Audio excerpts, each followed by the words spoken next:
We're back on the Now Morning Show, and I just want to talk about Carrie's segment that is making him so very happy. That's coming up tomorrow. It's called Quarantine in the Kitchen, and it's all about Carrie's cooking because he's a professional chef.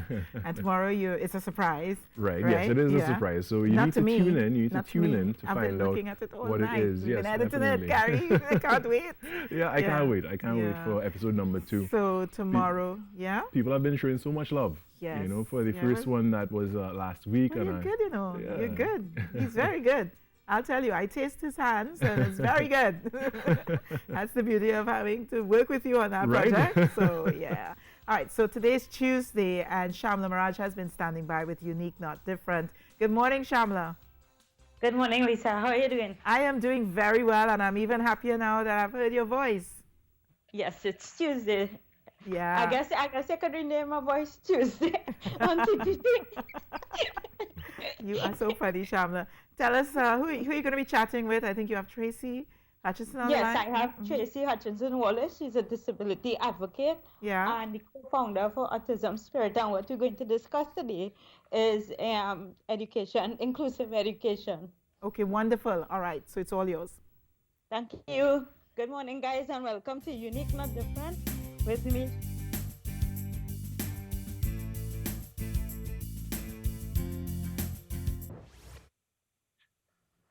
Right, good morning, guys, and welcome to Unique Not Different with me, Shamla.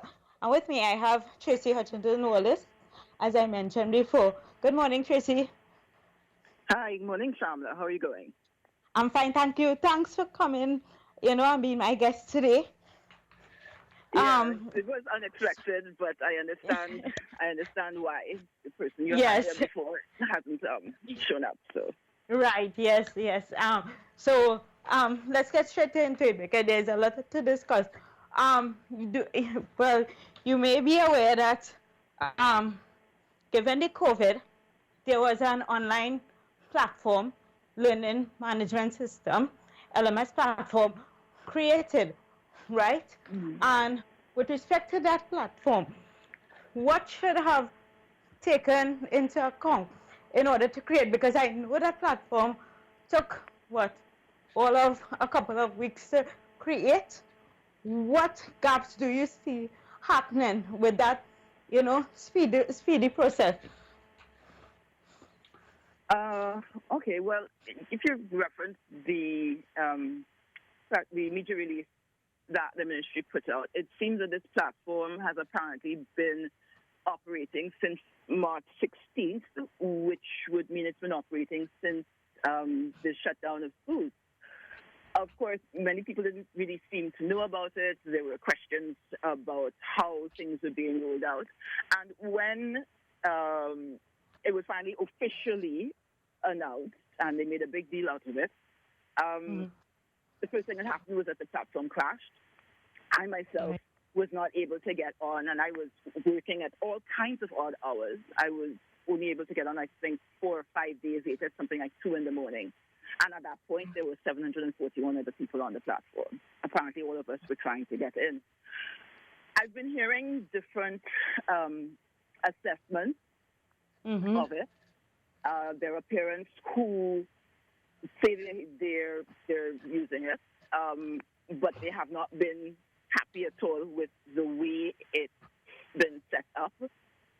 Right. I myself, I'll tell you honestly, Shamla, when I signed on, I went straight to the primary school section where my youngest son is. Right. And I wept. Literally. I am a daughter of multiple generations of teachers. Practically everyone in my family is a teacher. I know what teaching is supposed to look like. I know some of the ins and outs of it. I'm not claiming to be a teacher myself, but I do know some of the ins and outs and imperatives. And I was extremely disappointed. I wept for the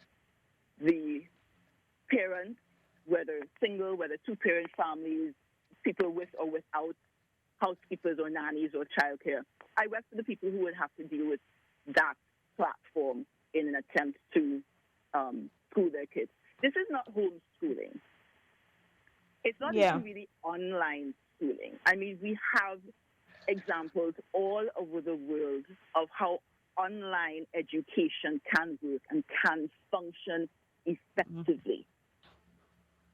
This has been going on for decades, and what was produced from a layman's point of view, and from what I'm seeing, and from what other people have been commenting to me in the past, what was produced was probably not, I shouldn't say probably, perhaps not field tested with real parents and real children. Right. Now, you realize that up to now, I'm only talking about education as a whole. I'm not even going into the concept of the origin of this talk, which is inclusive education. For typical kids. Sorry, go ahead. Yeah. I was now going to ask you that. Do you see any section with respect to, a special ed or any type of inclusive education for persons with disability, children with disability, and so on, to cater for that population? I haven't seen it. And I'll say frankly, when the ministry updated their website several months ago, I've been on it very frequently since. The ministry's homepage, the tab for special education doesn't work. It doesn't go anywhere. It's just an image. Similarly, the tab for trade skills doesn't work. It goes nowhere. It's just an image.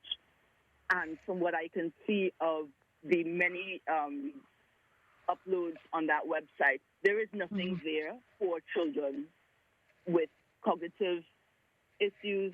There's nothing there for, there's no differentiated learning for children with expressive issues, for helping visual learners. I'm not even seeing metadata for children who have visual impairment. Yeah. And in terms of... It's really depressing. Right. And in terms of consultation, for these particular, websites, e-learning platform, how many people should be consulted, and who should be consulted in order to have, in your opinion, an effective platform? It looks from the outside, this does not look like a platform that was developed by educators. It does not really look like the vision for the platform was done by educators, and the IT and technology people behind it made that vision come to life. Right. It also does not look as if that platform, as I said, field tested with real parents, real kids across the spectrum.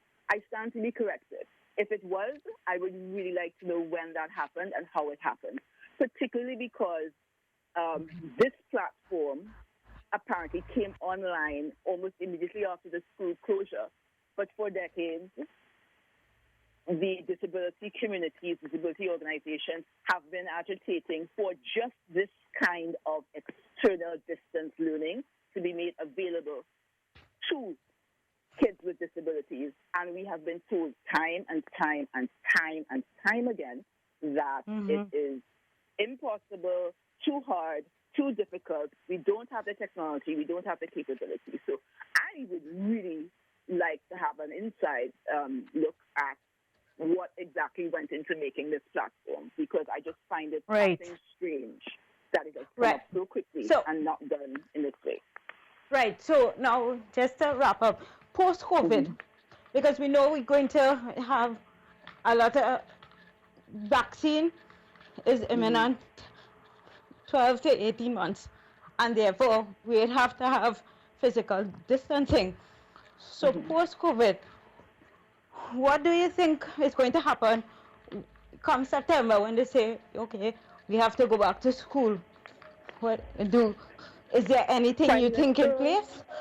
Prime Minister Rowley made the very good point that we don't have the culture and the facilities and the space really to send our children immediately back to school the way, say, Denmark has. My suggestion would be to maybe reintroduce a shift system, but do it very differently. The shift system did not work the last time because kids were unsupervised when they were out of school. If we were to introduce something like that now, which would halve the number of children in classes, which would probably give us an edge on social distancing, we would need to be very sure that all the employers understand that when the children are at home and not in school, the parents need to be with them. This is going to be a radical cultural mind shift for our country if we're to make this thing work past COVID. Even if a vaccine comes up in the next 12 to 18 months, we're not going to get past this social distancing thing for at least 2 or 3 years. And we're going to have to pull together and do what needs to be done to make sure that education and employment work hand in hand this time for the good of the country. Right. And Tracy, we need to continue this discussion next month. Yes, we need to continue and try to wind it in with social services. So with that being said, I want to say thank you so much for coming in such a short notice and giving such a powerful feedback in terms of inclusive education and what is being put out there to the public. So thank you very, very much. And I'm always glad to help. No problem, Shamla. Thank you. And with that being said, guys, I want to say thank you so much for tuning in to Unique Not Different. Until next week, be good, do good. Bye, guys.